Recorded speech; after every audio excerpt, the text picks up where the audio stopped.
Hi అండి, ఈరోజు నేను మీకు ఈజీ మెథడ్లో మామిడికాయ పచ్చడి ఎలా పెట్టాలనేది ఈరోజు వీడియోలో నేను మీకు చూపిపోతున్నానండి.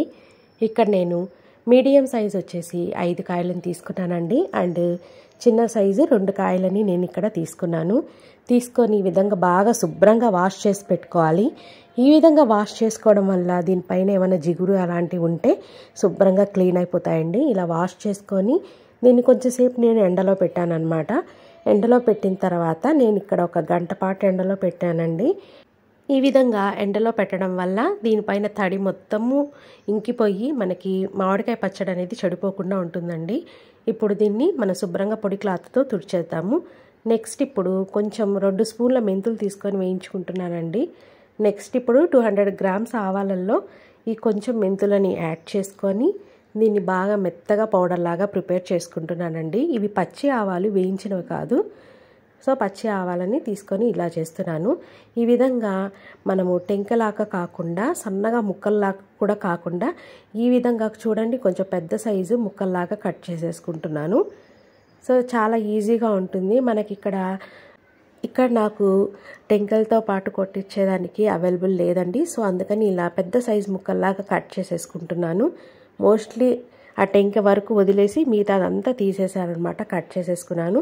ఒకసారి మళ్ళీ పొడి క్లాత్ అంతా తడి లేకుండా ఒకసారి ఇలా అంతా శుభ్రం చేసుకుంటున్నాను. చేసుకొని కొంచెం సేపు ఆరబెడుతున్నానండి. ఆరబెట్టి ఇంకా ప్రాసెస్ అనేది స్టార్ట్ చేస్తున్నాను. ఇప్పుడు నేను ఇక్కడ ఈ ముక్కలు ఎన్ని ఉన్నాయి అనేది యాడ్ చేసుకుంటున్నాను. సో చూడండి, ఒక బాక్స్ ఏదైనా తీసుకోండి కొలతకి. ఈ బాక్స్తో నాకు 3 సార్లు వచ్చిందండి. అంటే నిండుగా మనం కరెక్ట్గా అనమాట వస్తే 3 సార్లు వచ్చింది. ఇక్కడ చూసారు కదా. సో ఇది కరెక్ట్గా నాకు 3 బాక్సులు వచ్చింది. 200 గ్రామ్స్ వచ్చేసి కారం వేస్తున్నాను. అంటే ఈ బాక్స్కి ఎక్కడికైతే మామిడి ముక్కలు వచ్చిందో అక్కడికి కారం 200 గ్రామ్స్ వేశాను. 200 గ్రామ్స్ కంటే కొంచెం తక్కువ ఉప్పు వేసుకున్నాను. ఆవు పిండి, మెంతిపిండి కొంచెం కదండి నేను మెంతిపిండి వేసింది. సో ఆవు పిండి ఎక్కువ ఉండేటట్టుగా చూసుకున్నాను. ఇది కూడా 200 గ్రామ్సే వేసుకున్నాను. వేసుకొని ఒకసారి బాగా మిక్స్ చేసుకుంటున్నాను. ఇక్కడ నేను కొంచెం సాల్ట్ మాత్రం తగ్గించానండి. సో లాస్ట్ ఫైనల్ 3వ రోజు చూసుకొని సాల్ట్ అనేది యాడ్ చేస్తాము. మళ్ళీ ఎక్కువైతే ఇబ్బంది అవుతుంది కాబట్టి సాల్ట్ మాత్రం కొంచెం తక్కువ వేశాను. ఇక్కడ నేను నార్మల్ సన్ఫ్లవర్ ఆయిల్ని యూజ్ చేస్తున్నానండి. ఇలా హీట్ చేసుకొని దీంట్లో కొంచెం ఆవాలని, నెక్స్ట్ కొంచెం ఇంగువని వేసుకొని తాలింపు పెట్టుకుంటున్నాను. ఇంకేం వేయటం లేదు ఇందులో. సో ఇప్పుడు వచ్చేసి కొంచెం ఇంగువ కూడా వేసేసి ఆవాలు బాగా చిటపటానిన తర్వాత స్టవ్ ఆపేసేసి కంప్లీట్గా ఇది చల్లారిపోవాలండి. ఎట్లా అంటే మనము టచ్ చేస్తే మన చేతికి వేడి అనేది తగలకుండా ఉండేంత చల్లగా అయిపోవాలి. కంప్లీట్గా చల్లారిన తర్వాత అప్పుడు మనం పెట్టిన పచ్చళ్ళలోకి యాడ్ చేసేసుకుందాము. సో ఇవి బాగా ఆవాలన్నీ వేగిపోయిన తర్వాత స్టవ్ ఆపేసేసి పక్కన ఉంచేసుకుందాము. సో ఒకసారి బాగా మిక్స్ చేసుకుందామండి. ఒకసారి బాగా ఆవాలన్నిటినీ మిక్స్ చేసుకుందాము. ఇవి బాగా ఆవాలు చిటపట అనేటట్టుగా ఒకసారి బాగా మిక్స్ చేసేసుకుందాము. ఇందులో నేనేమి వేయలేదండి, ఇంగువ ఆవాలు మరకే వేశాను.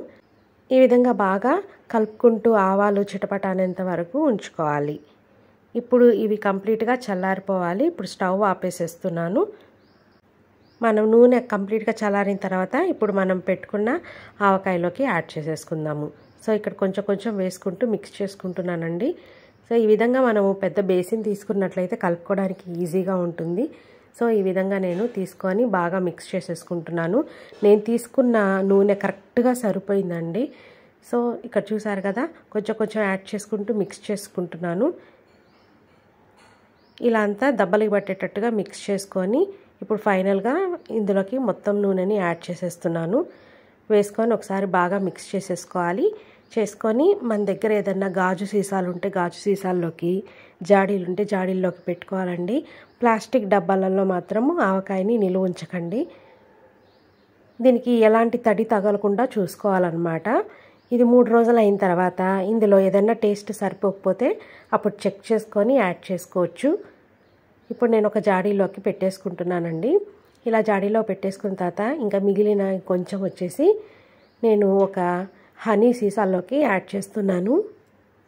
మనం హనీ బాటిల్స్ అయిపోయిన తర్వాత పారేయకుండా ఇలాంటి పచ్చళ్ళ కోసం యూజ్ చేస్తే చాలా బాగుంటుందండి. అండ్ నిలువ కూడా ఉంటాయన్నమాట. ప్లాస్టిక్ వాటిలలో వేయకండి. 3 రోజుల తర్వాత ఒకసారి చెక్ చేసుకొని మనకు ఉప్పు సరిపోకపోతే కొంచెం ఉప్పుని యాడ్ చేసుకోవచ్చండి. ఇక్కడ నేను కొంచెం పక్కకు సీసాలో తీసి పెట్టుకున్న దాంట్లో వెల్లుల్లి రెబ్బల్ని యాడ్ చేసుకున్నాను.